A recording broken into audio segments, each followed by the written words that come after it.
Bueno, ¿qué tal? Buenos días. Es un gusto que estemos realizando esta transmisión y es un gusto que estén todas las personas acá. Muchas gracias también por levantarse tempranito y ya vamos a arrancar con un día muy interesante.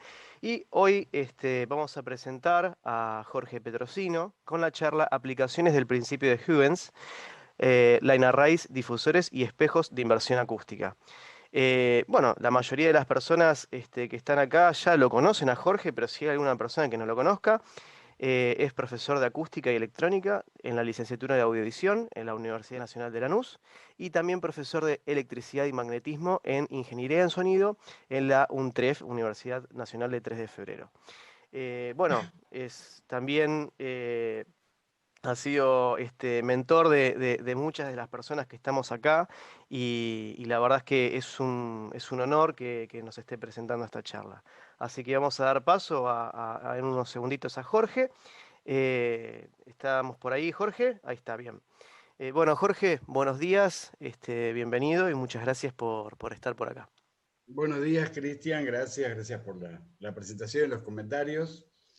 Así que comenzamos. Comparto directo. Sí, perdón, una Comienza, aclaración Jorge. adicional. Sí, Si quieren hacer preguntas, que las hagan por la sección de preguntas y respuestas y las vamos a ir relevando durante la charla. excelente. Bueno, Jorge, dejamos el público con Jorge. Ahí vamos arrancando. Cualquier cosita, estamos por acá para resolver cualquier pregunta. Bueno, ahí se está viendo correctamente mi pantalla. Sí, perfecto. Bien. Perfecto. Bueno,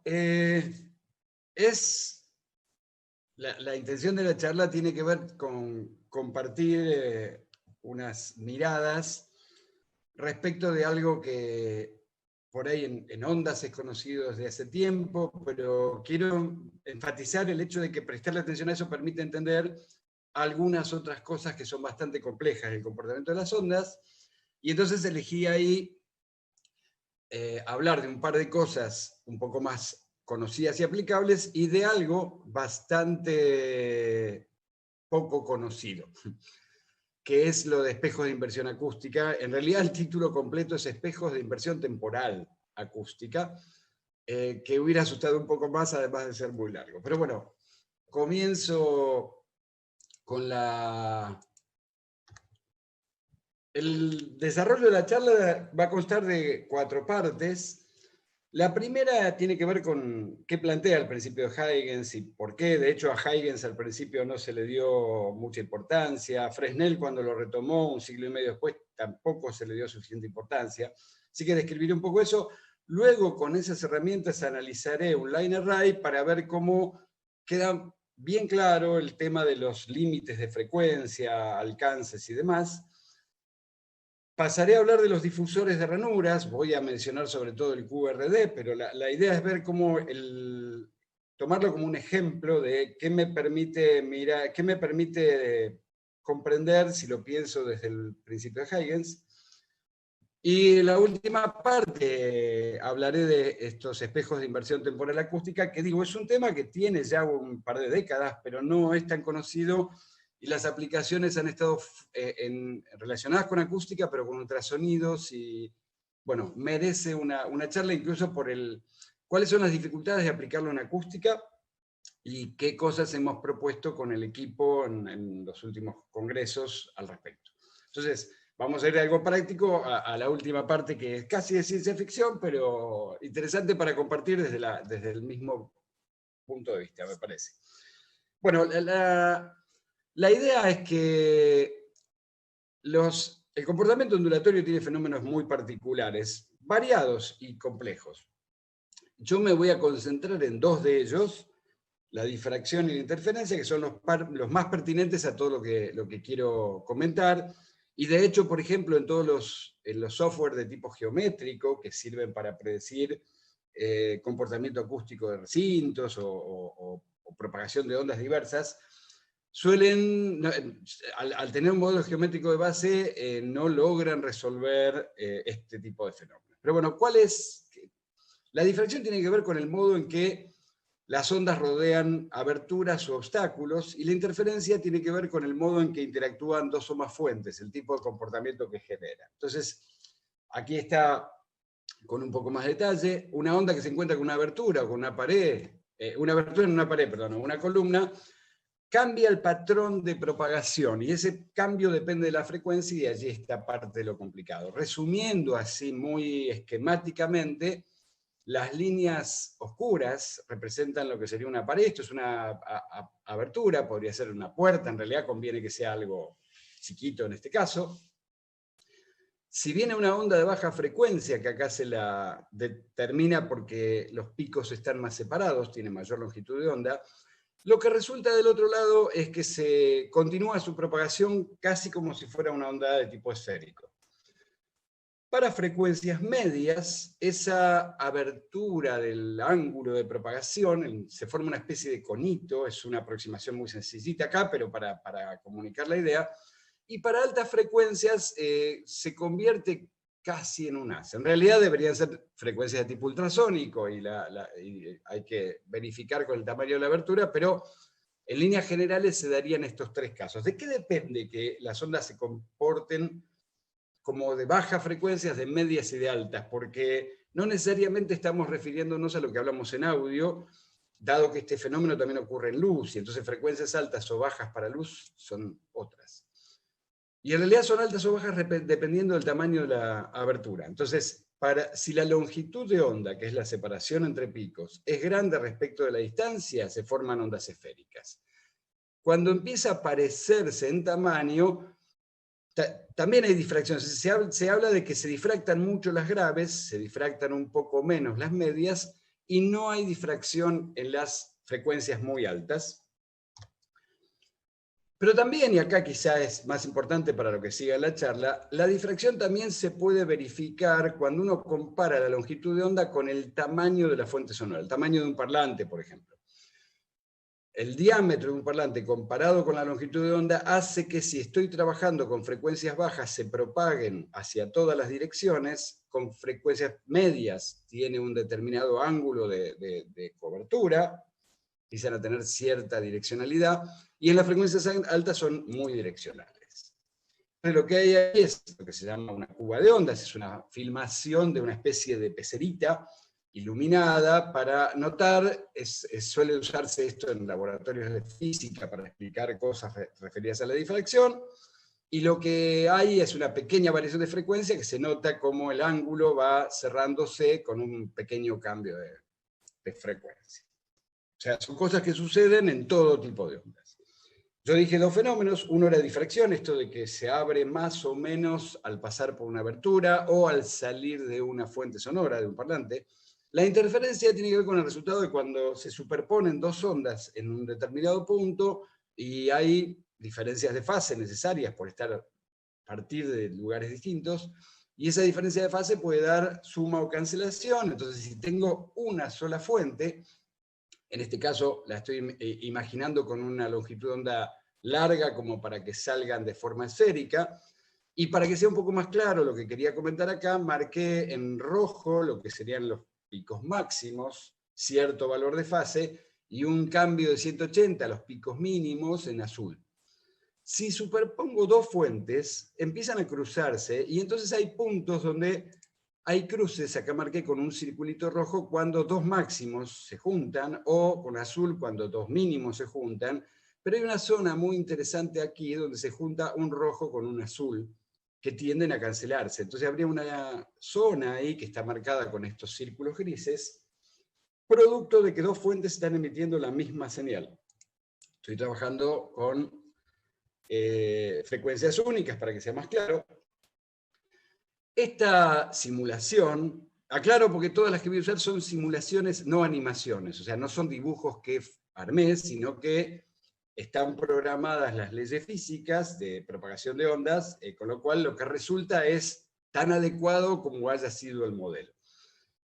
Aquí lo que tengo son dos fuentes, y intencionalmente, para que se note el cambio de patrón, en esta simulación, primero comienza una sola fuente, entonces propaga en forma esférica, y luego se enciende la siguiente, y se empieza a ver cómo se forma este patrón de difracción. Lo que hay sobre este lado son micrófonos, de hecho en esta simulación son sensores, registran. el nivel de presión que hay en cada punto. Entonces me voy a concentrar en lo que pasa en el punto 1. Fijémonos desde que comienza. Si este fuera un micrófono, hay silencio ahora. En este momento empieza a haber una cierta oscilación que llega hasta cierto nivel de amarillo, y ahora el amarillo es más profundo, la diferencia. Entonces tiene silencio al principio, luego hay cierto nivel de oscilación, una determinada amplitud, y luego la amplitud aumenta, y de hecho estoy graficando acá lo que efectivamente esta simulación tira como resultado al correr eso, un diagrama de tiempos donde se ven esas tres zonas.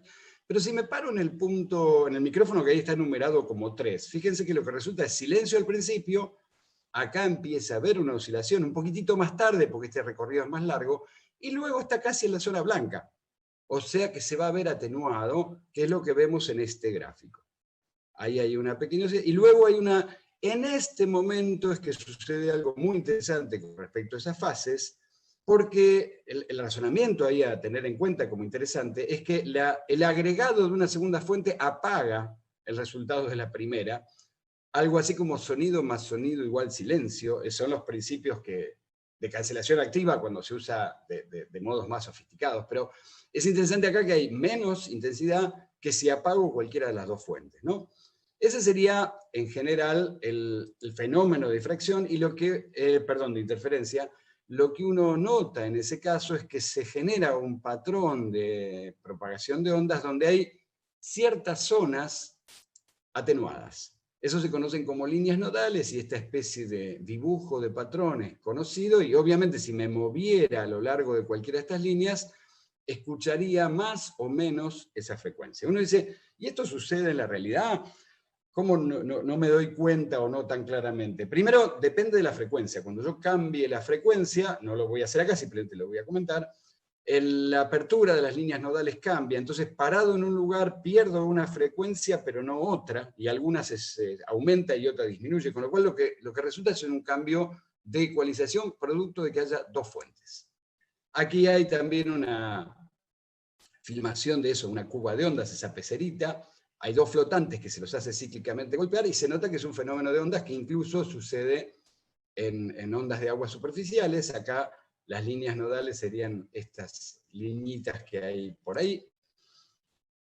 Y ahora vamos al principio de Huygens. Huygens lo propone al fin de 1676. Lo que él propone es, dice, si se reemplaza un frente de ondas por una infinidad de fuentes puntuales que tengan igual frecuencia y fase, el patrón de propagación va a ser equivalente al original. Parece una especie de trabalenguas, así que lo que hice es animar algo para que quede un poco más claro. Ahí tengo un frente de propagación de ondas. De repente ahora decido pausarlo. Reemplazo todo el frente por muchos focos puntuales que van a emitir ahora en un nuevo play con la misma frecuencia y fase, y lo que se nota es que ese patrón continúa. Es una idea que suena interesante. De hecho, cuando Huygens la planteó, e incluso cuando Fresnel después lo retomó casi un siglo y medio después, no todo el mundo lo aceptaba por igual. De hecho, había objeciones, hay algunas que se le han hecho con el tiempo a nivel de detalle, pero tiene un poder intuitivo muy fuerte, y de hecho se lo usaba mucho a nivel de enseñanza de cosas de física, pero vamos a sacarle todo el jugo que podamos.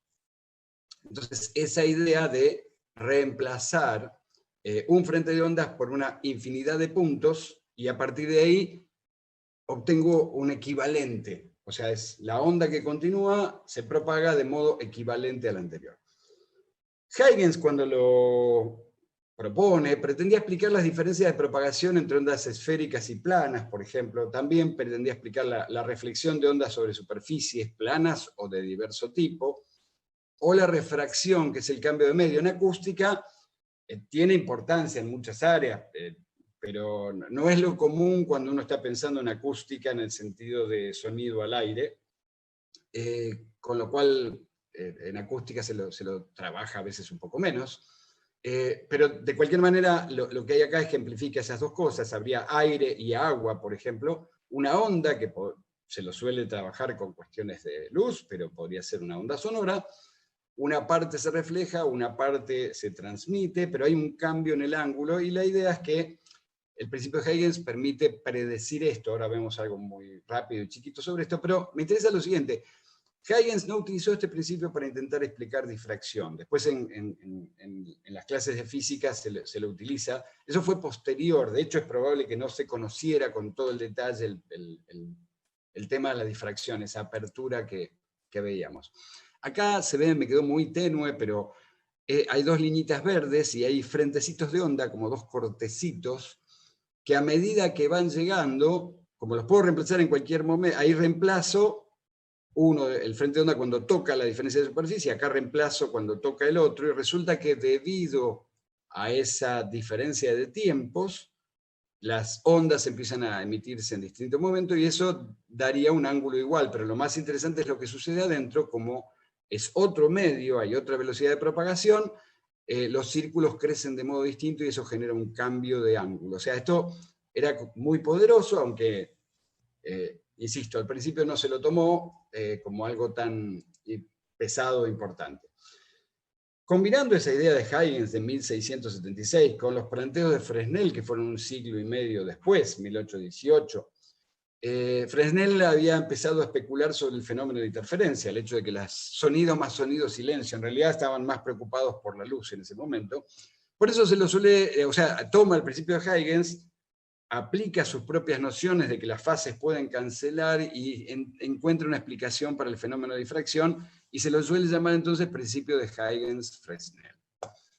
Queda poco más sobre esto y vamos a ver cómo esto nos sirve para explicar, pero acá hay un ejemplo de cómo se podría entender la difracción si uno piensa en el principio de Huygens. Una determinada onda plana que se acerca, como veíamos al principio, a una pared con una abertura, resulta que podría pensar que la abertura deja pasar solo algunas de estas fuentes, y son ellas las que generan la propagación que sigue después. Entonces, si la abertura fuera tan angosta como para permitir que una sola fuente de las de Huygens fuera la que sigue propagando, suena más razonable que sea propagación esférica, circulitos. En cambio, si deja varias, si la apertura empieza a crecer, se empieza a comparar con la longitud de onda, resulta que hay más de una fuente de las de Huygens, y entonces en la zona central los resultados se suman, pero empieza a haber interferencias a los costados que cuando uno lo analiza con detalle permiten explicar el fenómeno este de la difracción. Claro, pero si uno capta intuitivamente estas ideas, van a ver qué resultado nos permite obtener. Entonces la cuestión es, ¿puede tener aplicación tecnológica este principio? Y un line array puede considerarse una aplicación de este principio, por ejemplo.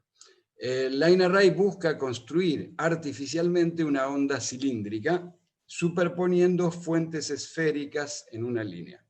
Está todo entre comillas porque, bueno, las cosas nunca son ideales, pero veremos incluso esas diferencias. Y entonces, parte 2. La parte 1, que era la más física, genérica, pasó. Ahí hay sistemas de line array colgados como base de la fotografía de esta segunda parte. Pero veamos, ¿qué es una onda cilíndrica? Y bueno, una onda cilíndrica es una onda donde si yo dibujase los frentes de onda, vería cilindros. Y quizá, relacionado con lo que vimos antes, podría pensar que también sería lo que se obtendría si tuviera ondas de tipo planas, como las que están ahí media rosaditas, que pasan por una abertura lineal menor, mucho menor a la longitud de onda, entonces lo que sale de ahí son cilindros. Eso sería una onda cilíndrica ideal. ¿Qué tiene de especial una onda cilíndrica? ¿Por qué alguien querría hacer algo como el line array para intentar, vamos a ver en qué sí, en qué no, tener una onda cilíndrica? En una onda esférica ideal, el nivel de intensidad sonora cae 6 dB cada vez que se duplica la distancia. O sea, si tengo 90 dB a 1 metro, cuando paso a 2 metros tengo 6 menos, 84 dB. Y si duplico de nuevo, paso de 2 a 4, tengo otros 6 dB menos. En 4 tengo 78 dB. En una onda cilíndrica ideal, el nivel de intensidad decae 3 dB cada vez que se duplica la distancia de la fuente. Y eso en ciertas situaciones representa una ventaja.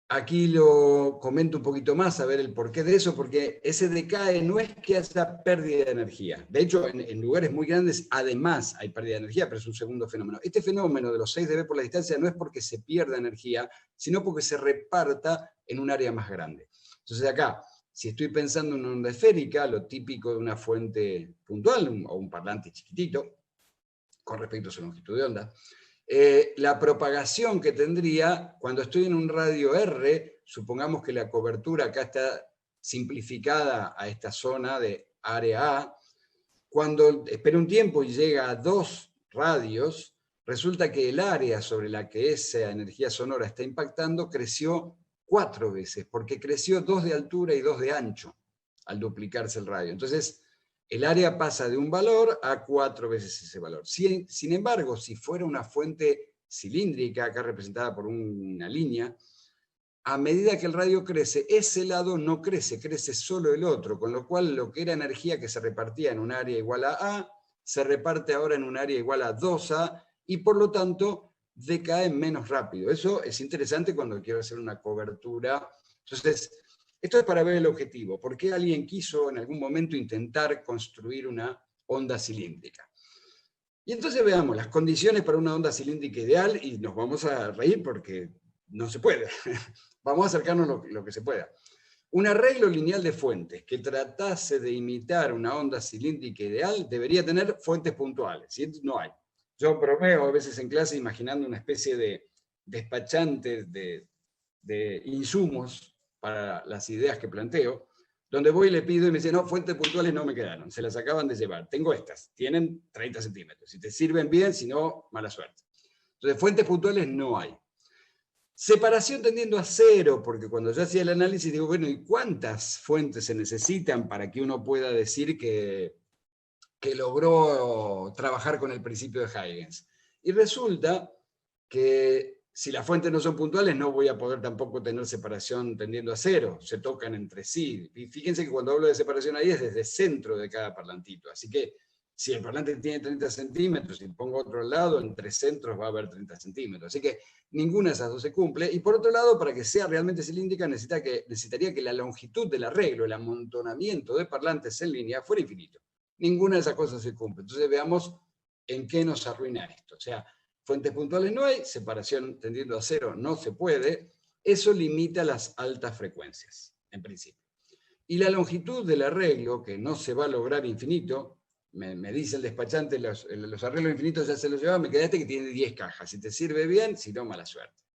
Entonces, que la longitud del arreglo no sea infinito, limita las bajas frecuencias. Eso es lo que vamos a poder razonar en base a lo anterior con cierto detalle, y también limita el alcance en metros, hasta dónde podría considerar que es aproximadamente cilíndrico. Y vamos a ver esto.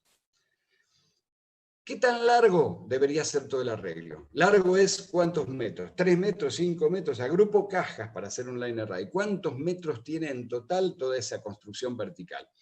El largo total de la fuente lineal debería ser tal que no produzca difracción, porque eso tendería a generar ondas esféricas. O sea, si vuelvo a lo del principio, ahora esta linita roja son todas las cajas, una arriba de la otra. Si todo eso, que es mi intento de nueva fuente, tiene un tamaño mucho menor que la longitud de onda, entonces va a propagar en todas direcciones y no va a ser lo que yo quiero. Si el tamaño empieza a parecerse, tendrá una cierta apertura. Si el tamaño, la longitud, es mayor, y si es mucho mayor, mejor, que la longitud de onda emitida, va a salir de esta manera por el efecto ese de difracción. Y en realidad esto es lo que yo quiero. Así que eso me limita. ¿A qué me refiero? Esta es una frecuencia más alta, quiere decir que estas son demasiado bajas. Así que hay una frecuencia mínima para la cual el line array va a funcionar como tal. Y entonces, además de esto que acabo de mencionar, aún respetando esa frecuencia mínima, también hay un límite de alcance en metros. ¿A qué me refiero? A suficiente distancia, si estoy lejos del arreglo, estoy a 300 metros, por más que tenga 3 metros de altura, yo lo veo como un punto y por lo tanto se comporta como tal. Entonces, después de cierta cantidad de metros, empieza a verse como si fuera fuente puntual. Entonces hay una determinada zona útil y siempre y cuando este ángulo de apertura no sea demasiado grande, se puede considerar más o menos. Esas serían las limitaciones con la longitud total del array. Repito las ideas, la frecuencia no puede ser más baja que un límite, que depende de la longitud total, y además va a haber un alcance en metros donde podré considerar que está funcionando. Lo que vemos arriba es una simulación que hemos trabajado nosotros. Acá habría un arreglo en línea, tiene un montón de puntitos, porque estamos trabajando con la idea teórica, o sea, no son 8, como 8 cajas, creo que había del orden de 32, si no recuerdo mal, pero igual el patrón no depende de eso, sino algunas deformaciones, y acá lo que se ve es, uno podría aproximar a que más o menos se mantiene en línea, a partir de cierto momento empieza a abrirse un ángulo, y para comparar la simulación, estoy mostrando acá una figura de un artículo de Urban, Hale and Bauman, de la Convención 111 de AES en Francia, que fue en el 2001, y los menciono a ellos porque Hale había hecho la primera propuesta en 1992 en otra convención de AES de 1992. En la convención 92 de AES, espero que creo que son los datos correctos, porque por ahí fue un error de tipeo, pero estoy casi seguro de recordar que era así. La primera propuesta de tratar de armar un line array, en realidad uno la podría rastrear hasta Harry Olson, pero una propuesta así con detalles finales prácticos suele atribuirse a Hale en esta convención del 92. En 10 años después, en esta convención del 2001, hacen alguna reflexión un poquito más detallada, y lo que me interesa es el parecido del gráfico que ellos ponen como esquemático con la simulación que aparece ahí y con el razonamiento que había mencionado antes, ¿no? De hecho, ponen esto en ese mismo artículo, esa presentación después se convierte en un artículo. Es más o menos normal en las presentaciones formales, uno primero lo presenta en una convención, en un congreso, en un simposio, ante colegas, escucha comentarios, corrige o mejora alguna propuesta y lo publica. Y acá, esta publicación es 2003, 2 años después. Me interesa el sugestivo nombre, ¿no? Tecnología de escultura de forma de onda, de frente de onda, en el Journal de la AES, en 2003. Lo que muestra acá es, con valores para diferentes frecuencias, cuál es ese ángulo de apertura que se produce después de cierta distancia. Y acá está usando como ejemplo algo que tiene 5,4 metros, y si se fijan, es interesante notar que, por ejemplo, para frecuencias muy bajas se abre pronto, acá se ve 1 metro, 5,5 metros, pero en una frecuencia de 2 kHz, tomada acá como ejemplo, siendo que este arreglo es grande, 5,4 metros, pero bueno, es un tamaño razonable de imaginar, 2 kHz, en 88 metros recién se empieza a abrir y la apertura es de 1 grado. Así que la verdad que la solución a nivel tecnológico es sumamente interesante. Entonces, eso era razonamiento de la longitud. ¿Por qué tengo que poner muchas cajas? Necesito una longitud total de esa especie de línea emisora que estoy tratando de emitir, que respete la frecuencia mínima, eso lo calculo teniendo en cuenta la longitud total del arreglo, y con la velocidad del sonido se puede determinar la longitud de onda para compararlas. Y por otro lado está este tema de la distancia. Dale. Disculpe, Renzo nos pregunta qué sería la zona de Fresnel.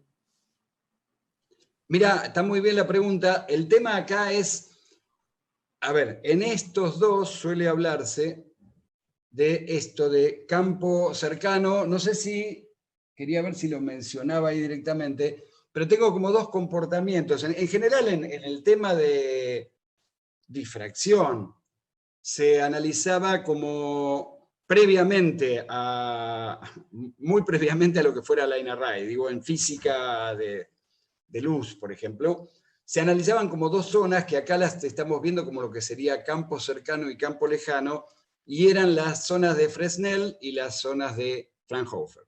Pero tiene que ver con, hay ciertas aproximaciones. Ven que si miran la simulación arriba, es bastante más complejo que eso. De hecho, si yo no le pusiera las liñitas, no se ve tan claro. Acá se ven como si esto lo viera como un patrón un patrón polar, acá habría algunas linitas saliéndose. Bueno, esa aproximación de zonas de Fresnel y zonas de Fraunhofer hago ciertas consideraciones para hacer un cálculo que suene preciso en esta zona o que suene preciso en esta otra zona. De hecho, yo suelo no recordar cuál es de Fraunhofer y cuál es de Fresnel, pero estaría relacionado con eso.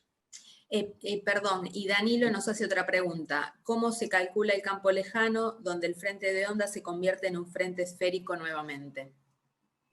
Mirá, no es tan directamente sencillo con respecto a lo que esta charla pretende. Lo que sugiero ahí es el artículo de Urban, Heil y Bauman es bastante claro. Y de hecho ellos tienen alguna versión de preprint que uno la puede encontrar creo que en ResearchGate o en Academia. Así que te sugiero ver ahí porque ahí hacen la descripción de cómo llegan a esta conclusión. O sea, aquí se me alejaría un poco para tratar de dar alguna pista de cómo calcularlo. Pero me parece que Urban, Heil, Bauman, 2003, Wavefront Sculpture Technology te puede ayudar en esa dirección. Muchas gracias. Eso era con la longitud, ¿no? El total de metros del arreglo. Lo que vamos a analizar ahora es la separación entre fuentes. O sea, ¿se acuerdan que el caso ideal eran infinitas fuentes con separación nula entre ellas y una longitud infinita además? No tenemos infinitas fuentes. O sea, ahora sabemos que necesito lograr, si quisiera imitar eso que estaba marcando ahí el artículo de Urban Heil, necesito tener 5 metros, 5,4 metros para lograr ese patrón que ellos marcaban ahí. Pero en esos 5,4 metros, ¿qué pongo? ¿8 parlantes? ¿70? ¿700? ¿Cuántos y por qué? Eso es lo que vamos a analizar ahora. El tema es el siguiente. Yendo a lo que mencionaba al principio respecto de la separación y la longitud de onda, si llego a tener dos fuentes y la frecuencia es demasiado alta, o sea, una longitud de onda pequeña, aparece interferencia. Aparecen esas líneas nodales que comenté al principio, y eso no es deseable. Eso va a hacer que aparezcan zonas de aumento, de incremento y de disminución del nivel, con lo cual eso me va a imponer un límite a la frecuencia más alta. O sea, si ya tengo una separación, fui a mi dispenser de insumos tecnológicos, le pedí parlantes de micrómetro, no tengo, de milímetro tampoco, tengo este de 30 centímetros. Si llevo el de 30 centímetros, la separación de parlantes ya es de 30 centímetros de por sí, y entonces voy a tener una limitación de que ciertas frecuencias que generen interferencia no me van a servir.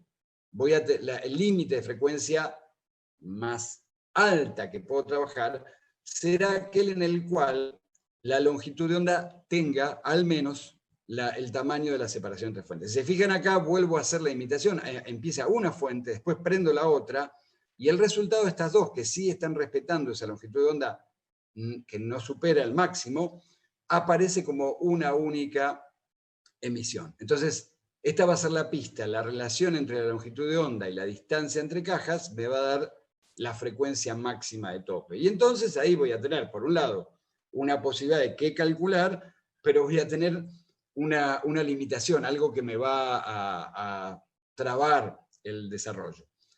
Mi límite entonces está dado, límite de máxima frecuencia, cuando la longitud de onda sea igual a D. Hay una ecuación muy conocida en ondas, que es que la velocidad del sonido es la longitud de onda por la frecuencia, de ahí despejo longitud de onda, como esto es igual a D, no me meto en la matemática, igual es matemática no muy compleja. La distancia es la velocidad del sonido sobre la frecuencia máxima. Si la frecuencia máxima fuera de 1000 Hz y la velocidad del sonido la supongo en un día caluroso como hoy de 3,45 metros por segundo, la distancia debería ser de 34,5 centímetros. El tema es que si tengo una separación de 34,5, podría aguantar hasta eso o al doble de eso, pero no mucho más. Frecuencias más altas no podría, necesitaría tamaños más chicos, separaciones más chicas. Y de hecho, si calculo, hay un problema grave con la separación, si se fijan, porque La máxima separación para 1 kHz sería, según ese cálculo, de 34,5 centímetros. Si quiero frecuencia más alta, necesito parlantes más juntos. Y si lo pienso, eso implica que para 10 kHz se necesitaría una separación de 3,45 centímetros. Absolutamente absurdo. Se me ríe el que me entrega los insumos tecnológicos. Dice, no me quedaron los parlantes de 3,45 centímetros. Pero para 20 kHz son menos de 2 centímetros. El tamaño que podría tener la fuente emisora para poder poner una al lado de la otra. Así que, lamentablemente, algo que pintaba o venía como una excelente idea, se convierte en un drama, hasta que aparece una solución. La solución a la separación para las altas frecuencias se logra con lo que se conoce como guía de ondas. ¿Qué es una guía de ondas? Es una especie de estructura de canaletas, internas, canales, que guían el camino de las ondas, y entonces, generando varios caminos, uno puede hacer como si hubiera varias fuentes. Entonces acá tengo una simulación bastante sencillita, elemental, donde se supone que de este lado de la izquierda estaría un Twitter, porque estoy preocupado por las frecuencias altas en ese caso, con el diámetro que le corresponda. Acá en la simulación la hice sin tener en cuenta escala, tiene 1 metro, pero como todo está, quería que la propagación fuera suficientemente clara y visible, debería haber hecho esto en tamaños de centímetros. Pero bueno, fuera de la escala que está hecha acá, acá tendría el Twitter, está emitiendo, y debido a estos caminos termina saliendo hacia afuera como si hubiera 4 fuentes muy cercanas. 4 para este ejemplo, suelen tener mucho más de salidas de variantes, pero lo que sale acá empieza a parecerse como si estuviera sumando 4 fuentes puntuales respetando la frecuencia que corresponde, y entonces sale como un frente de tipo plano o cilíndrico, depende cómo esté hecho el caso, ¿no? Este truco de la guía de ondas sería cómo hacer varias fuentes a partir de una sola. Y entonces, cuando uno mira las cajas de un line array, lo que nota acá, miremos cada media caja, nota que hay una serie de parlantes de graves a cierta distancia. Hay que medir acá y comprobar, con esa distancia uno podría calcular hasta qué baja frecuencia está pudiendo ser emitido razonablemente acá, respetando los 3 dB. No es que por debajo no emita, emite de una manera que no cae con esa idea de los 3 dB, sino que cae un poco más rápido. Los de medios suele haber, en este caso está mostrado en esta mitad, 2 en cada caja, lo cual dividiría a la mitad esa distancia, y en el centro hay una serie de ranuritas que son las salidas de las guías de onda que están internamente dentro del line array. Así que bueno, la idea de toda esta parte era presentar y ver cómo el tema este de pensar en el principio de Huygens nos permite entender algunos detalles, y bueno, hubo ahí una pregunta que no pude responder acá para no salirme mucho de la matemática que estoy trabajando aquí, pero permite un pequeño salto. En general es una cuestión personal. Yo prefiero tener como ideas intuitivas claras y luego voy profundizando en las ecuaciones o las propuestas para cálculo. Pero esto me genera una noción bastante más detallada, me parece, de por qué necesito las guías de ondas para agudos y qué limitaciones podría tener en alguna otra aplicación. No sé si, como voy a pasar a la tercera parte, si hay alguna otra pregunta. Por ahora no, Jorge. Bueno, quien quiera, no sé si lo insistimos suficientemente, pero como voy a ir pasando, todavía me quedan otros 2 temas con cierta diferencia entre sí. A quien le interese preguntar algo, vaya poniéndolo ahí en Question and Answers, y Andrea me avisa y detenemos un cachito. Bárbaro. No todas las podré responder, pero puedo dar una pista hacia dónde, digo, para no salirme tampoco mucho del foco, ¿no? Pero bueno, haré lo posible. Difusores de ranura. La idea va a ser analizar cuestiones de los difusores de ranura desde esta misma perspectiva, que es lo que me interesaba ofrecer en la charla como mirada. ¿Qué es un difusor primero? Bueno, la idea de un difusor es algún tipo de superficie que provoca lo que se conoce en física como reflexión difusa, en lugar de la reflexión especular, que podría obtenerse en una superficie lisa y que tiene que ver, esa idea de especular es de espejo. Y de hecho, mucho de esto de la reflexión difusa y especular viene incluso de análisis de formas de iluminación. Podríamos decir que es algo así como una reflexión desordenada. Acá hay una representación de líneas, pero yo tendría frente de onda que viene perpendicular a esas líneas avanzando, que al pegar, rebotar contra una superficie plana, se reflejan con el mismo ángulo de incidencia. Esa es la ley típica de la reflexión especular.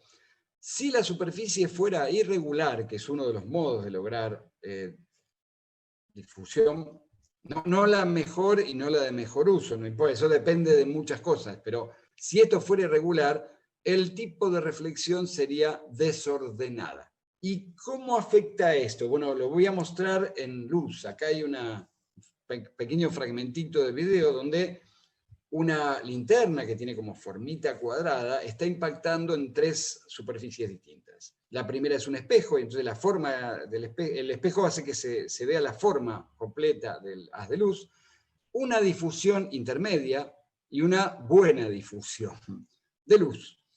En la difusión intermedia ahí es un trozo de metal no muy pulido, entonces desparrama un poco, ya no se ve, y esto que sería simplemente un papel en blanco, pero en este caso está generando una buena difusión. Lo que uno pretende, y acá tampoco voy a poder discutir un poco por el foco y por el tiempo y lo que me falta, en qué casos conviene y cuándo no. A veces simplemente es una aclaración de que no es que siempre hay que usar difusores para todo, esto sería como pensar que como los antibióticos son buenos, tomo antibiótico todos los días por las dudas.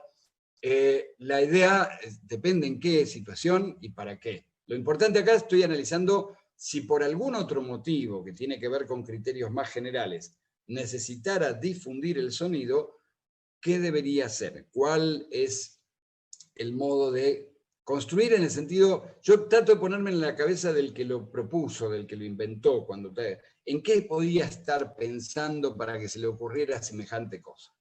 Entonces, ¿cómo puede lograrse reflexión difusa? Y bueno, hay diversas técnicas. Superficies curvas, a veces lo que se conoce como difusores policilíndricos, superficies irregulares, donde haya efectivamente una irregularidad, a veces al azar, a veces estudiada, pero formas extrañas, o superficies ranuradas, que tienen algún parecido con las irregulares, pero si uno mira la parte de arriba sería totalmente lisa. Lo que está estudiado es el nivel de profundidad de las ranuras. Entonces me voy a concentrar en el último caso, los difusores que se hacen con superficies ranuradas, porque es el más relacionado directamente con Huygens. También tiene que ver con los que están en 2 dimensiones, o sea, voy a analizar una dimensión parecido a lo que estaba en la fotografía inicial de esta sección, pero también hay casos de 2 dimensiones donde me quedan o cubitos en profundidad o saliendo, pero voy a pensar en ranurados y en línea para el razonamiento. ¿Qué pasa con las ranuras? Acá veo el tipo de reflexión en un determinado arreglo de ranuras. Esto de nuevo es una simulación, no una animación. Es lo que sucedería si se cumplen las leyes tal como las hemos modelado. Y se ve que si hay un frente de onda plano impactando sobre una serie de ranuras que acá son progresivamente cada vez más profundas, lo que sucede es que hay una reflexión con un cierto ángulo. Y uno dice, ¿y no sería lo mismo sacar la ranura? Y en realidad no, no es que sea ni mejor ni peor. No lo es porque fíjense que el ángulo con el que salen, si rebotase acá, saldrían todavía más inclinadas. Así que no es porque sea ni mejor ni peor, sino que el fenómeno es otro. ¿Hay una pregunta, Andrea? Sí, tenemos una pregunta de... Uy, se me fue ahora. Si las simulaciones estaban hechas en MATLAB.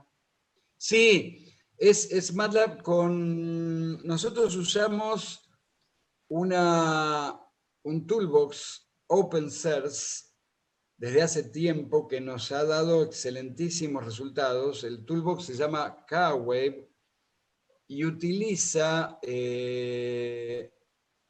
un método que se denomina método, es para pegarse un tiro, pero Método pseudoespectral del espacio K.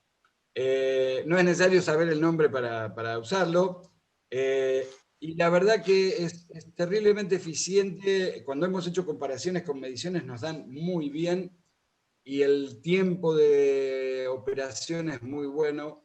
Así que sí, la respuesta es que sí. Aprovecho un segundito porque no estoy mal con el tiempo, que a diferencia, por ejemplo, de lo que sucede incluso cuando uno hace simulaciones con elementos finitos, esto no tiene dispersión numérica, con lo cual, o la pequeña que tiene se puede corregir. Uno puede emitir formas de onda complejas y emite la forma de onda entera y uno la ve por completo. ¿A qué me refiero? Cuando uno trabaja con elementos finitos hay un efecto donde si llegase, si alguien usó algún sistema, algún programa de elementos finitos, verá que no puede poner una forma de onda arbitraria. Yo no puedo poner un hola como fuente en elementos finitos. Me da para elegir. De hecho, puedo hacer algunas, pero tienen que ver con ciertas curvas como de interpolación. Acá sí, acá puedo poner... De hecho, el último ejemplo que voy a mostrar es audio simulado real. O sea, son instrumentos de cuerda que los hicimos propagarse de verdad, todo el audio, ni siquiera con impulso. Así que como comentario, es muy eficiente. Nosotros estuvimos trabajando con el equipo a partir de una idea que primero había sido, la primera idea la había tenido Lucas, la usaba él, y yo tomé esa idea y la extendí un poco, de hacer una interfaz para hacerlo todavía más fácil. Dentro de poco la podremos tener a disposición. Tuvimos una primera idea y la presentamos en la Alemania el año pasado, pero cosa de que sea muy sencillo, realmente el proceso. Así que bueno, me extendí un poco con la pregunta, pero era importante porque todas las simulaciones están hechas con lo mismo, así que esto responde un poco a lo que sigue también. Sí, Jorge, hay otra pregunta. Sí. Quería aprovechar que ya estábamos detenidos. Danilo pregunta en Line Array, esto quedó la pregunta de los Line Array. En Line Array para agudos, ¿la separación entre parlantes podría tener un límite de distancia igual a lambda sobre 4? O sea, eh, creo que estaba refiriendo a la pregunta cuando estabas explicando el tema de guía de ondas. Sí, a ver, en base a la teoría más genérica, que es lo que estoy comentando acá, con una separación igual a lambda me podría alcanzar. Pero hay un montón de detalles que agregan cambios. ¿A qué me refiero? Con lo cual, no te puedo contestar respecto de lo que realmente se use en determinados casos, pero habrán visto, por ejemplo, que los line arrays se inclinan tipo J. Eso tiene que ver con intentar forzar que no sea tan cilíndrico como la teoría hubiera dicho, para abarcar un poco más. O sea, de hecho, si fuera tan bueno, si logro respetar todo tanto que realmente es un cilindro, solo impactaría tipo luz en una serie de filas. Con lo cual ahí, al forzar alguno de esos cambios, es probable que haya que cambiar. Pero en general, a nivel de lo que Huygens hubiera dicho, con que la separación fuera de lambda estaría bien. Sí hay también la longitud a veces no se la compara con lambda, sino con 3/4 de lambda o cosas por el estilo. No sé, lamentablemente no conozco el detalle del porqué del cuarto de lambda, quizás sea algo que se haga, pero con una separación entre ranuras de lambda debería funcionar en principio. Bárbaro, muchas gracias. Retomo entonces esto de las ranuras. La idea entonces, cada ranura, decía, al tener una profundidad distinta, lo que está haciendo es agregar un cambio de fase. Entonces, si yo lo interpreto en base al principio de Huygens, podría decir lo siguiente: la onda plana está llegando con igual fase a todas las ranuras. Cuando ese cachito de frente de onda llega al frente de cada ranura, tiene que recorrerlo, y en ese recorrido de ir al fondo y volver, agrega un retardo. Ese retardo se traduce en un cambio de fase.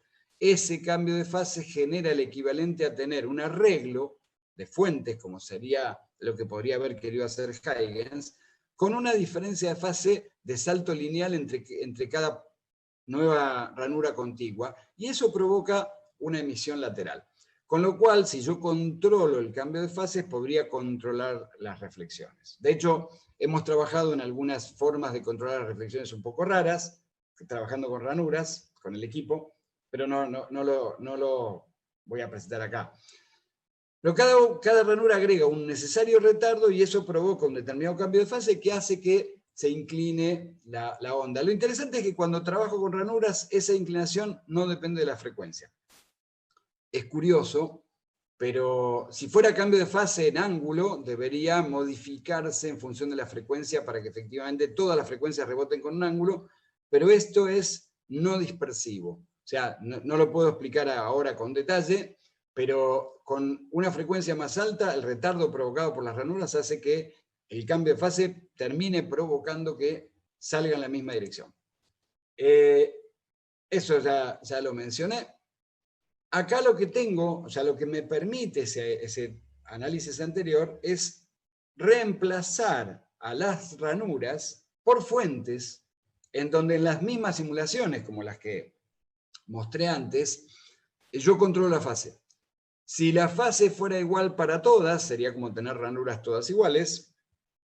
Estoy considerando acá que la onda venía de frente, pero solo considero a partir de que se emite, o sea, reemplacé, así como Huygens proponía pausar un frente de onda y reemplazarlo por una infinidad de fuentes, acá propongo reemplazar el momento en que el frente de onda choca y ahí reemplazarlo por una serie de fuentes con fases. Cuando todas las fases son iguales, sale en dirección frontal. Cuando hay una diferencia lineal de fase entre uno y otro, sale inclinado. De hecho, acá está con mucha intensidad, entonces se nota una zona rojita y se nota todo lo de alrededor. Depende con cuánta intensidad lo muestres, se vería solo en la dirección inclinada. Y ahí viene la pregunta, en base a lo que vengo mencionando esta infinidad de fuentes. ¿Qué cambio de fase podría provocar una reflexión de tipo difuso? Eso que podría llegar a generarse con irregularidades. Y bueno, una opción podría ser elegir fases al azar, en gran cantidad de ranuras. O sea, si hago ranuras muy, muy pequeñas y las tiro dados dentro de determinados márgenes para que tengan, podría esperar que se parezca a una superficie irregular que generase reflexión difusa. Tengo dos problemas, es muy trabajoso, una gran cantidad de ranuras, y de hecho, en sonido podría tener problemas de que si las ranuras son demasiado pequeñas para poder poner una gran cantidad dentro de ese panel que estaría construyendo, empiezan a afectar otros fenómenos que de hecho comento, Kawai no permite simular efectos de tipo termoviscoso, con lo cual no sería una solución. ¿Por qué necesito muchas ranuras? Sí, porque si tiro al azar, pero tiro 3 veces, 4 dados, digo, la cantidad no es suficiente como para que me genere un patrón. Entonces, lo interesante o la idea de Schroeder fue proponer una secuencia de profundidades para lograr un efecto parecido a este de que se distribuya en todas las direcciones con un número muy limitado de ranuras. Si yo pruebo, insisto, al azar, debería tener una cantidad razonablemente grande. De hecho, creo que alguna simulación, no llegué a ponerla acá, pero hice algunas simulaciones simplemente tirando al azar y a veces la pega un poco más que otras. La ventaja de lo que quiero decir acá también es que es mucho más sencillo explorar conceptualmente un nuevo tipo de difusor o poner a prueba alguno, si uno quisiera, con la idea de las fuentes, que con toda la simulación completa de una onda que llegue y rebota. O sea, yo en las fuentes controlo las fases y miro el patrón de una manera mucho más clara sin que me moleste la llegada. Después podría ponerlo, una vez que elegí qué difusor querría hacer, ponerlo en relación. Y de hecho, por una cuestión de tiempo, al principio había pensado en hacer comparaciones que son como preguntas muy típicas. Ahora cuando veamos la secuencia del difusor QRD, la secuencia más usada es la de n igual a 7 ranuras, y es una secuencia que queda asimétrica. Entonces alguien se pregunta, ¿me conviene hacerla de 8 o de 7? Bueno, trabajando con el modelo Huygens uno puede ver los patrones de manera bastante interesante. A ver, ¿qué pasa si pongo 8 y qué pasa si pongo 7? ¿Qué pasa si pongo 2 de 7? ¿Y qué pasa si altero la secuencia? Porque sí, o sea, sigo la secuencia, pero pongo la ranura de altura 0 en el medio. Así que lo había pensado hacer acá, pero no me va a entrar en el tiempo. Pero bueno, como comentario, puede ser interesante como elemento. Al simular la secuencia de Schroeder, se obtiene, con esto de cambiar las fases según lo que Schroeder eligió como saltos de ranura, se obtiene un patrón como el de la simulación que se muestra abajo. Y lo que ahí se nota, y es algo importante, al principio no parece muy circular. Va tomando forma aproximadamente circular después. Pero normalmente esto pasa con los difusores. Para medir un difusor debería alejarme por lo menos unas 3 longitudes de onda para esperar que se establezca la relación de fases entre todo el tipo de choque. Y acá, por simplificación, solo estoy estudiando lo que sería una onda que impacta frontalmente, pero la ventaja de los difusores es que aún una onda que viene a 45 grados tenga un patrón de difusión razonablemente parejo. Eso se simula muy sencillo con esto, porque simular que la onda viene de 45 grados es simplemente agregar una fase lineal a los elementos del array. ¿Cómo seleccionó Schroeder las fases? Schroeder fue realmente genial, brillante. Su historia personal, él venía de la física teórica, y de repente, de hecho en varios libros se comenta un poco su historia personal, pero de repente tuvo contacto con ciertos problemas de la acústica y trasladó su campo a la acústica, pero lo bueno es que trajo un montón de soluciones de áreas muy diversas que iluminaron aspectos de la acústica con sangre nueva, digamos, ¿no? Completamente. Entonces, trajo acá cuestiones de teoría de números, de Legendre y Gauss, muy complejas para mencionar acá, pero en teoría de números se hacen cosas como, si quisiera imitar el azar, ¿qué haría? ¿Cómo hago una secuencia determinada?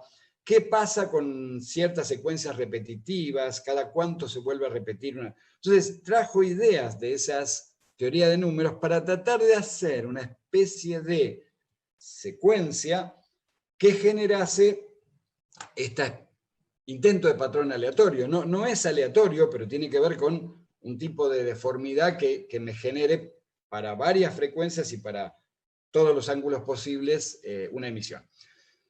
Él se podría haber llevado laureles, me parece, proponiendo una sola secuencia. De hecho, la secuencia de él es 0, 1, 4, 2, 2, 4, 1. Uno se aprende eso como un número de teléfono y ya está, punto. Esa es la secuencia de Schroeder n igual a 7. Si hubiera propuesto eso y hubiera mostrado que funciona, alcanza, pero él lo que hizo es una propuesta más general, de los cuales la que más se usa es la de n igual a 7 igual. Entonces, como su uso más conocido es para una secuencia QRD de 7, cuento primero ese caso. O sea, prefiero, en lugar de contar primero la forma general de calcular, me concentro en el más conocido con los números fijos y luego generalizo. Receta para cocinar un difusor QRD. Enseguida, después de esto, comentaré por qué se llama así. Los siguientes pasos hay que repetirlos para los números 0 al 6. ¿Por qué? Porque son 7 las ranuras que elegimos. O sea, es una de las opciones del menú de Schroeder. Repito todo esto del 0 al 6. Entonces comienzo con el 0, después hago los pasos, sigo con el 1, eleve el número al cuadrado. Si fuera 0, 0 al cuadrado me da 0. Si el resultado supera 7, réstele 7. No supera 0, se terminó. Y esa es la profundidad de la primera ranura. O sea, la primera ranura mide 0. Ahora pruebo con 1.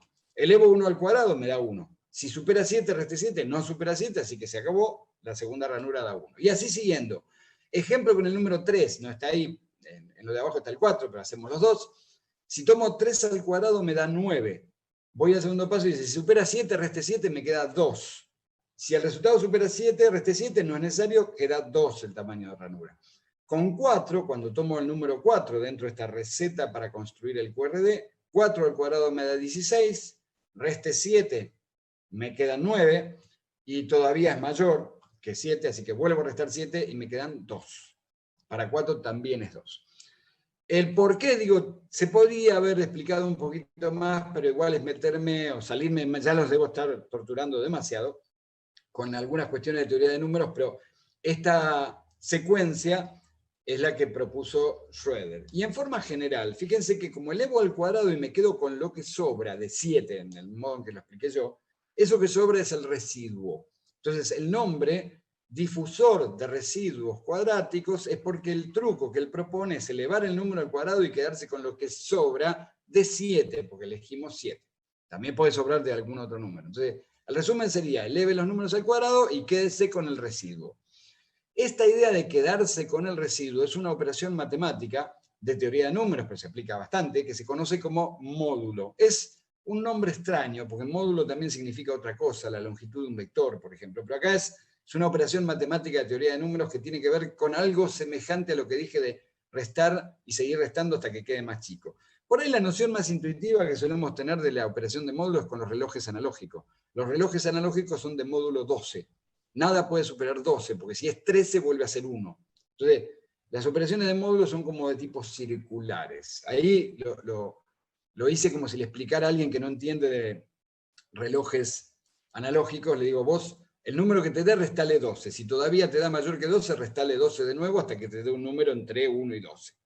Entonces, la receta matemática diría, para n entre 0 y 7 menos 1, ese 7 puede cambiar después, por eso lo anoté así, obtenga la profundidad h de cada ranura como elevando al cuadrado y quedándose con el residuo de 7. O sea, yo lo describí como restando 7 varias veces. Hay modos matemáticos más directos de hacerlo, pero más complejos de contar acá. Lo que Schroeder demostró es que funciona cuando el módulo, o sea, esto del residuo, se aplica a un número primo, distinto de 2, porque es muy elemental y muy chiquito, pero todos los números primos, entonces 7, 13, 17, y digo, el más común de uso es 7. Pero vamos a ver de qué depende también y qué me cambia cuando tome en cuenta algunas variantes. Entonces, lo que tengo ahí es, si elijo 7 escalones de profundidad, que es lo típico de un QRD, 7 ranuras, para tomar una idea de para qué frecuencia lo estoy eligiendo, bueno, tengo que pensar que si tuviera 7 escalones, por cómo lo pensó Schroeder, eso implicaría un desfasaje de 360 grados. Entonces eso me sirve para ver que el tamaño del escalón, la profundidad del escalón es la que determina la frecuencia central de uso.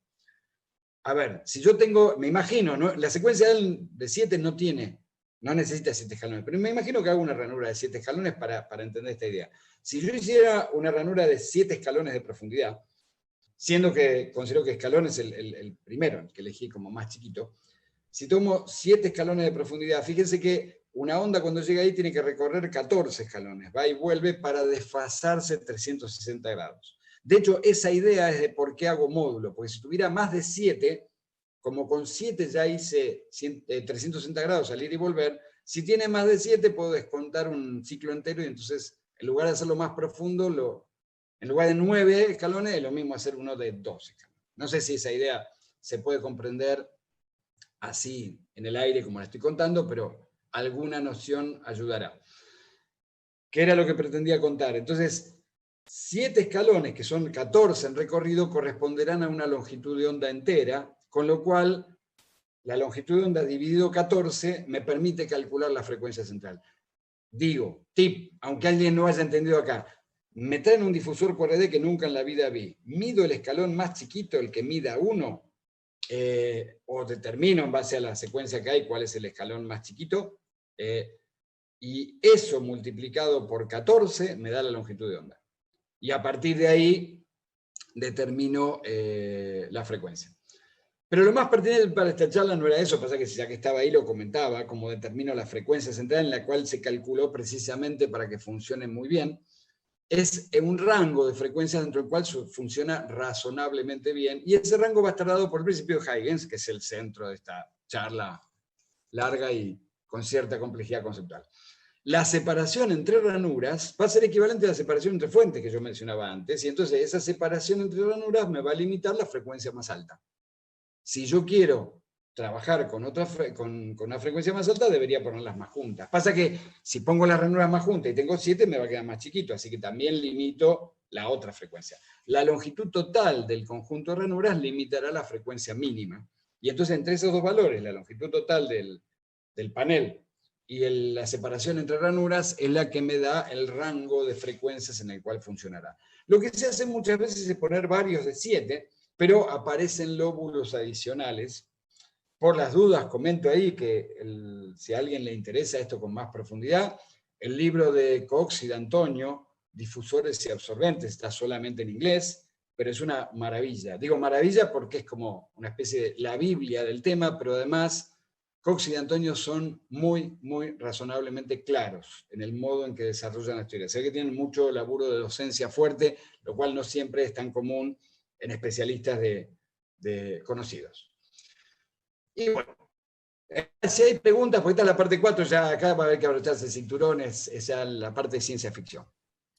No, por ahora no aparecieron nuevas preguntas. Bueno. Igual esperemos unos segunditos.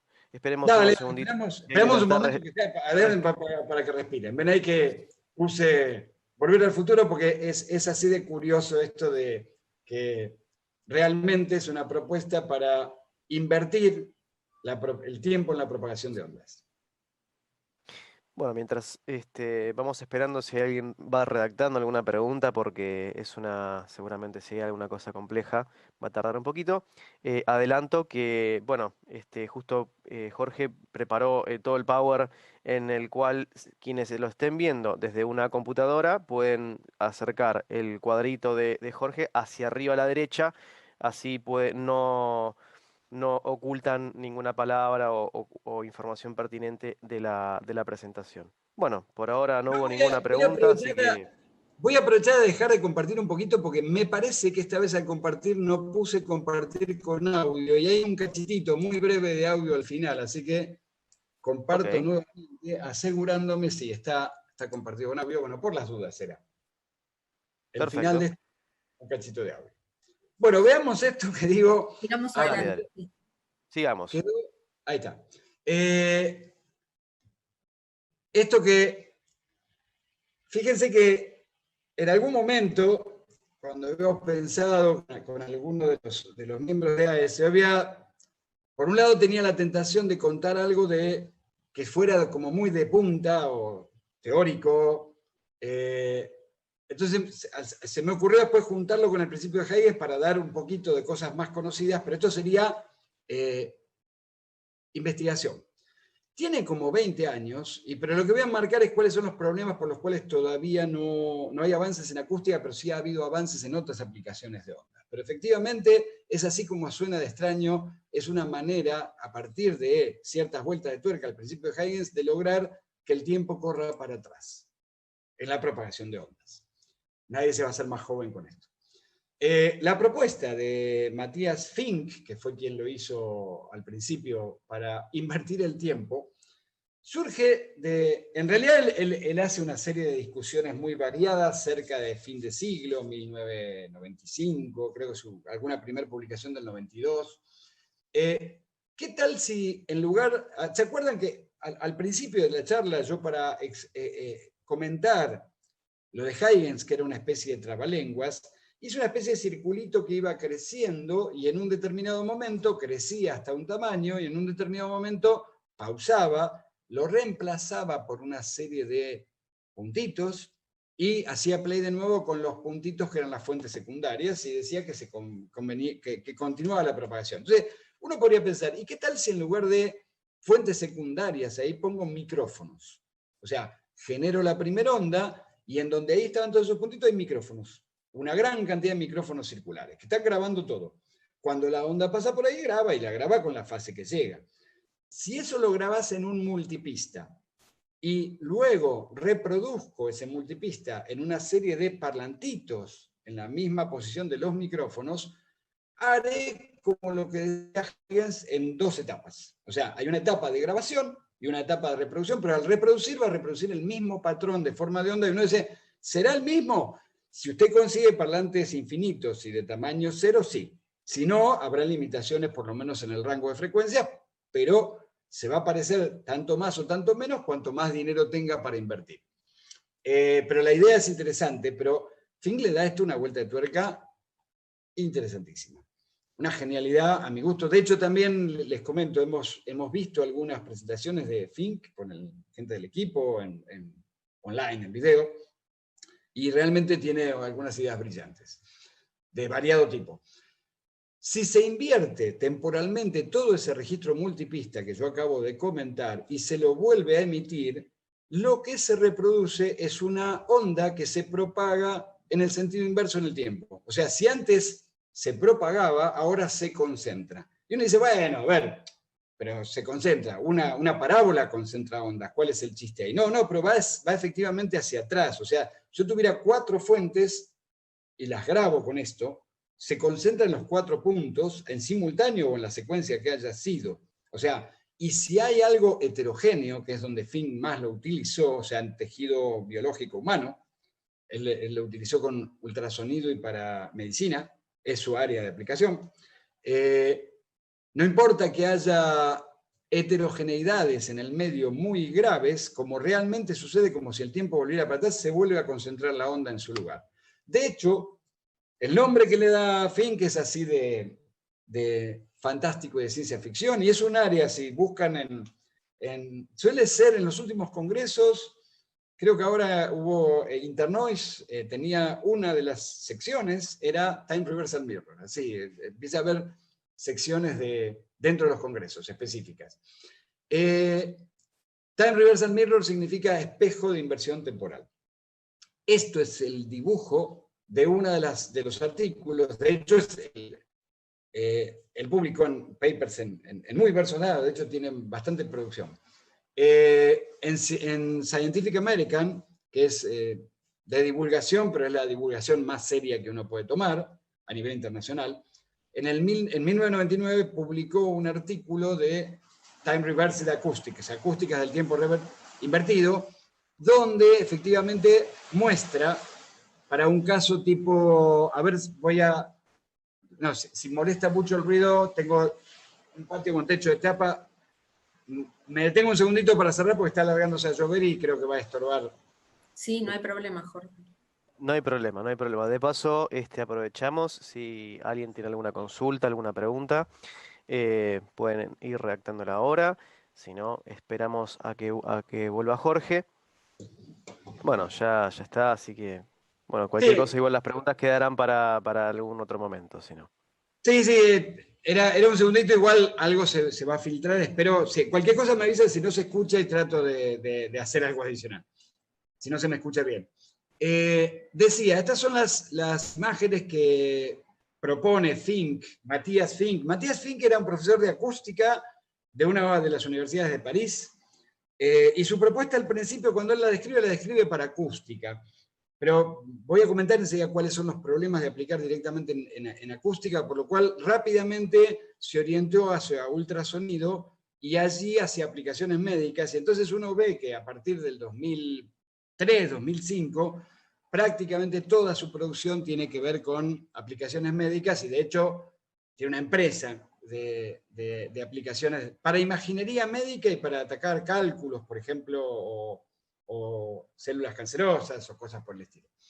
Pero voy a la idea y la parte de ciencia ficción de acá. Él plantea, esto a propósito es algo heterogéneo, un órgano si fuera algo biológico, genera ahí una fuente puntual para su explicación y su planteo, y esta es la etapa de recording, de grabación. Al grabar hay una fuente, por algún motivo, una acoustic source, una fuente acústica, emite, al pasar por este elemento heterogéneo, como tiene otra impedancia acústica, va a haber cambios, otra velocidad de propagación interna, otra densidad, cambios en el modo en que la onda se propaga, y por lo tanto a todo el arreglo de micrófonos va a llegar con cierta deformación. Se graba un multipista, acá hay solo 4 cables, pero debería haber tantos como microfonitos hay acá. Se graba ese multipista y en la parte del playback, de la reproducción, acá dice playback of signals in reverse. El playback se va a hacer, se dan vuelta temporalmente todas. La flechita acá está para acá, para el otro lado, y dice G de menos C. El playback hacia estos elementos, que ahora serían parlantitos, en realidad, como él trabaja en ultrasonido, es muy común que los transductores ultrasónicos sean duales, sean tanto que registren como que emitan. Envía eso hacia los transductores y la onda hace todo el recorrido hasta juntarse. Esto suena increíble.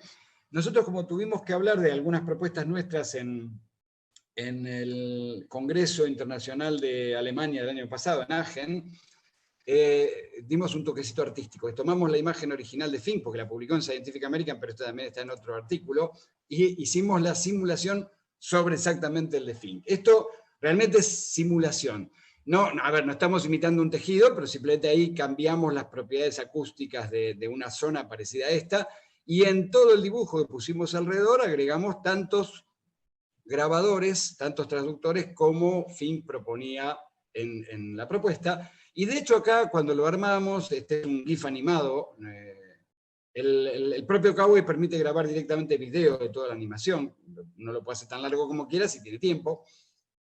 Fíjense que acá hay unas onditas que están, además de atravesar con distinta velocidad, están rebotando, y en este GIF las cortamos. Esto sería importante que lleguen a los transductores, porque la reconstrucción en sentido inverso va a ser más completa cuanto más tiempo haya grabado efectos que sean notorios. De hecho, nosotros lo grabamos entero. Ahora, cuando haga la inversión de esto, se va a ver con más efectos.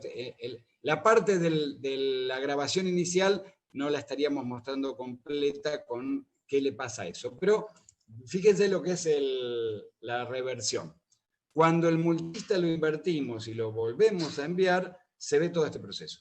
Y es realmente asombroso. O sea, asombroso cómo vuelve a reconstruir pasando por el elemento.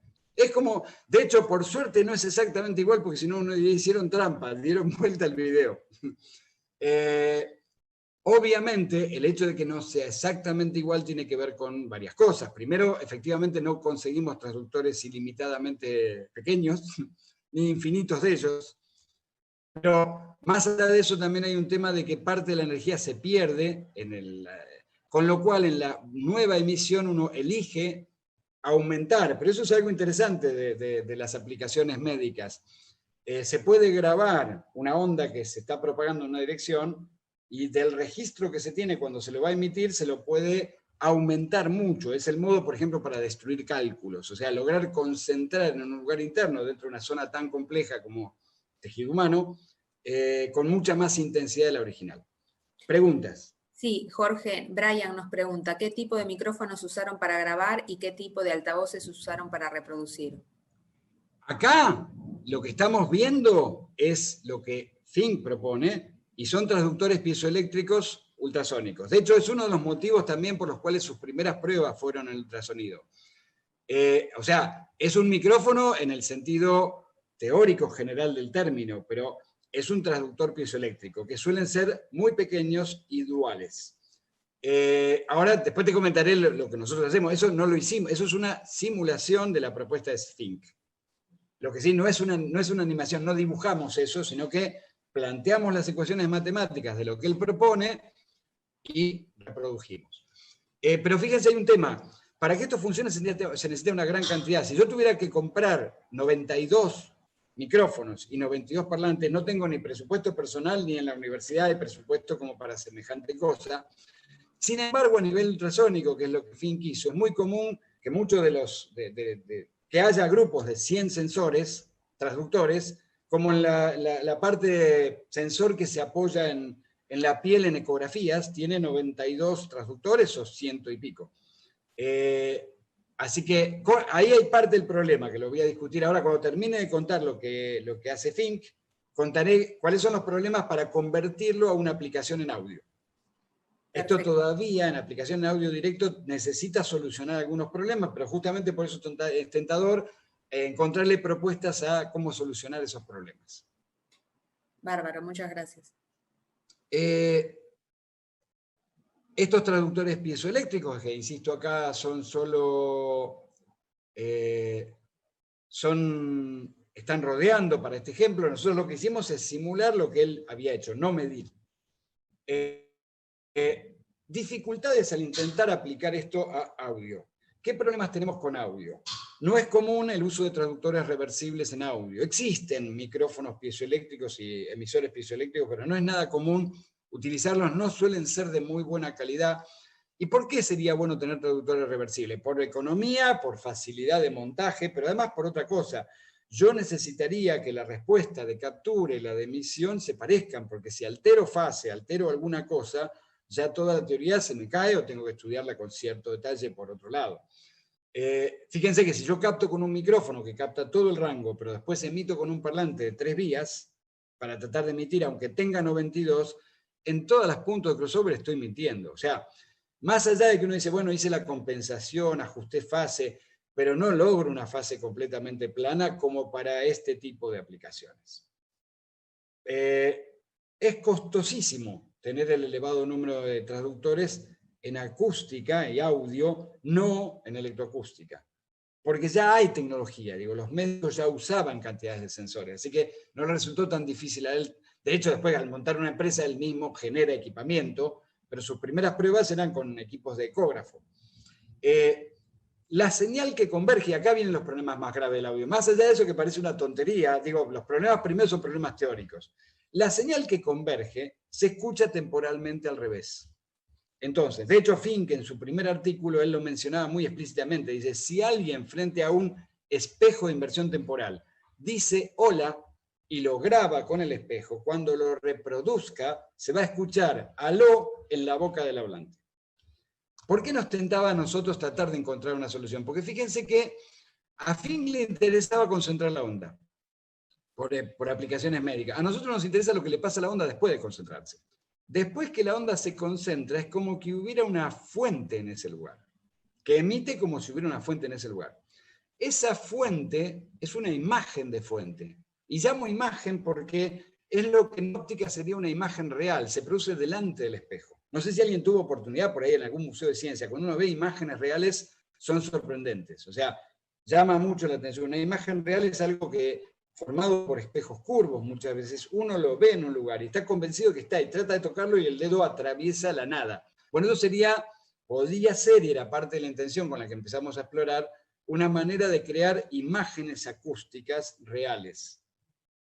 No tenemos ese término y hablamos de virtual, pero en espejos y en óptica se habla de imágenes virtuales, las que están detrás del espejo, e imágenes reales, las que están delante del espejo. Esto sería imágenes sonoras delante del espejo.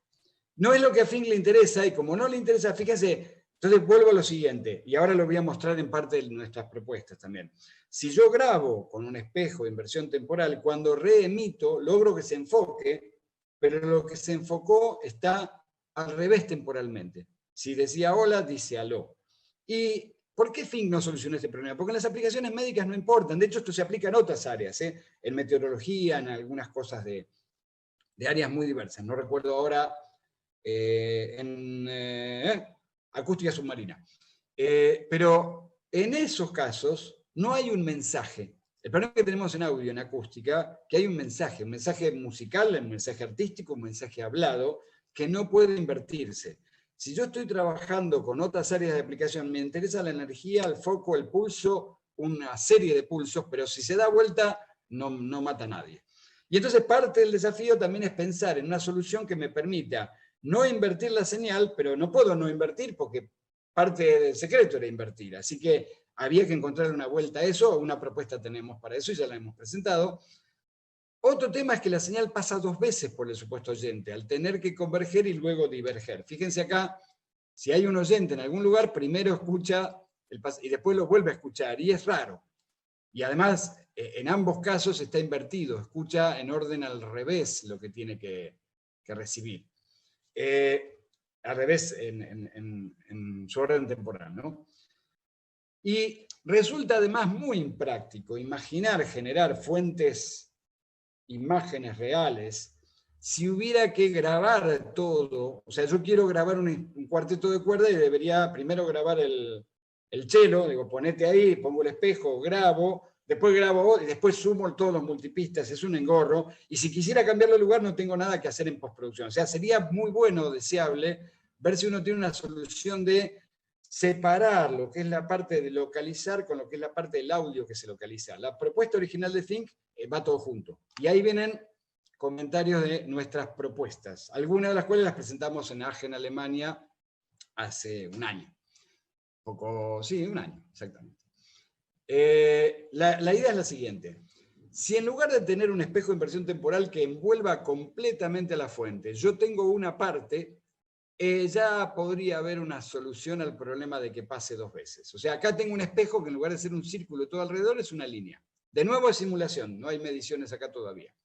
Esto es un arreglo de un espejo. Una fuente que uno ve emite así, e intencionalmente, fíjense que primero es naranjita, después azul y después amarillo, para que después se detecte un poquito más si se invierte o no se invierte. Grabo con ese espejo y cuando reproduzco obtengo lo siguiente. O sea, dado que, vuelvo a la grabación, en el proceso de grabación, la fuente emite a todos lados, pero yo solo capto lo que está en estas líneas de punto, lo que llega al espejo, el resto se pierde. Entonces, cuando emita, di al revés, no era esto lo que quería, pues así, ahí. Cuando lo hago al revés, apreté End en lugar del siguiente y se me corrió. Lo que se reproduce es ese cachito, pero eso no está mal, porque el foco, la imagen sonora real la estaría generando acá, y yo debería escucharla de una zona. Esto suena raro, pero en óptica es así. Cuando yo tengo una holografía, la holografía no se ve desde cualquier lado. Hay un ángulo de cobertura desde el cual puedo ver una holografía o puedo ver una imagen real. Entonces, esto sería, desde esta zona, se escucharía una fuente localizada delante del espejo, y podría haber más de una y en distintos lugares y en distintas locaciones que parte. Pero eso, fíjense, lo curioso es que si solo uso una parte, podría generar un foco. Todavía está el de la inversión. En la grabación, tomé una captura de pantalla de esa simulación, naranja, azul, amarillo, mientras que en la reproducción está amarillo, azul, naranja. O sea, está invertido el tiempo. Así que si acá escucho la música al revés del cachito que grabé. Uno dice, ¿cómo al revés? Es que la grabación necesariamente no es sincrónica. O sea, yo grabo 10 minutos y después reproduzco 10 minutos al revés. O grabo 30 segundos y reproduzco 30 segundos al revés. Propuestas de solución, que son las que nosotros estuvimos llevando. Algunas son un cachito técnico, no describiría. La idea se capta si uno entiende alguna otra cosa. Registrar con el TRM, es el nombre Time Reversal Mirror. Una respuesta al impulso fue una de nuestras propuestas. De hecho, en una publicación que hicimos hace un tiempo, uno de los revisores dijo que le parecía una idea muy prometedora. O sea, en lugar de registrar, como hace Fink, todo el audio, registramos una respuesta al impulso. O sea, hacemos explotar un globo o un barrido, lo que sea, pero imagino un globo en un punto, y grabo eso con el espejo de inversión temporal. Entonces lo que tengo es un multipista que tiene una respuesta al impulso que es una cantidad, 92 respuestas al impulso. Nosotros trabajamos en general con 32 o 16. Si convolucionamos esas respuestas al impulso con un audio cualquiera, resulta que localiza luego el sonido. Eso lo trabajamos en simulaciones por ahora, estamos por hacer experimentaciones. Sabemos que se va a localizar, la cuestión es con qué calidad, ¿no? Se localiza ese audio que yo convolucioné en el punto donde había puesto el impulso. Entonces, si quiero varios puntos, se lo voy a tener que poner al cuarteto, exploto 4 globos en los lugares donde quiero que esté luego el cuarteto de cuerda, y en una especie de postproducción decido qué instrumento pongo en qué lugar. Esa idea también de grabar la respuesta del impulso y convolucionar también soluciona la inversión del audio. Porque dado que estoy convolucionando, yo puedo convolucionar con el audio invertido. Y de hecho, hasta es más fácil. Una vez que grabé la respuesta del impulso, convoluciono con mi archivo de audio tal cual antes de invertir, como decía Fink. Y se pueden combinar varias respuestas al impulso localizadas con distintos audios, y para los que se están preocupando ya estamos terminando. Pero fíjense, ahí hay una simulación, esto es parte de lo que presentamos en Alemania, como una idea de prueba de concepto inicial. Hay un espejo. Es toda esta línea, acá llenamos de puntos para que esta demostración se viera lo más clarita posible, donde está grabado. Esto fue todo un proceso. Primero se envió un impulso desde acá y se lo grabó, pero el impulso se lo dejó propagar. Grabamos ese impulso, luego grabamos este, luego grabamos este, luego grabamos este. Convolucionamos esos 4 impulsos con 4 formitas de ondas intencionalmente distintas. Son fragmentitos de ciclos con distinta frecuencia y distinto tiempo, para que se notara que los hago converger casi voluntariamente después donde quiero. Y esa es la prueba de concepto, pero también mostramos ahí, y con esto finalizo y escucho preguntas, hicimos esto, acá había 32 en una simulación, 32 elementos. Los lugares marcados con esta especie de círculos serían los lugares de instrumentos de una orquesta, de un cuarteto de cuerdas, y estos cuadraditos son lugares de registro posterior. O sea, primero hicimos lo que dijimos antes, los impulsos los grabamos, convolucionamos con los instrumentos de la orquesta de cuerda y reprodujimos. Esta simulación entonces reproduce realmente toda esa suma al aire. Y la estamos registrando de 2 puntos que simulan 2 oídos. Estos 2 oídos se van a ir moviendo y acá se va a ver oído izquierdo y oído derecho lo que resulta. Es un fragmento breve, o sea, que quien lo vea dice, es un segundo y pico de música, se va cambiando. Uno dice, por tan poca música, eso en realidad, quien sepa la complejidad de lo que implica simular audio, ya es absolutamente sorprendente poder simular una orquesta realmente propagándose y captar todo eso. Y se puede más tiempo si uno tiene más tiempo de cómputo para dedicar. Pero como mi versión de Zoom no estaba actualizada, no estoy pudiendo compartir en estéreo. De cualquier manera, se capta la idea, sobre todo se va a notar que cambian mucho lo que resulta acá. Pongo a reproducir.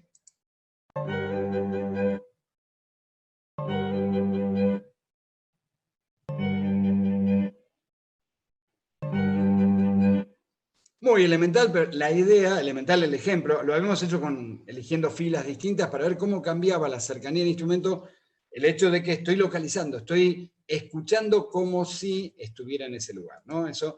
Ahora, como comentario final, porque esto ya está, esto ya está, pero ahí está.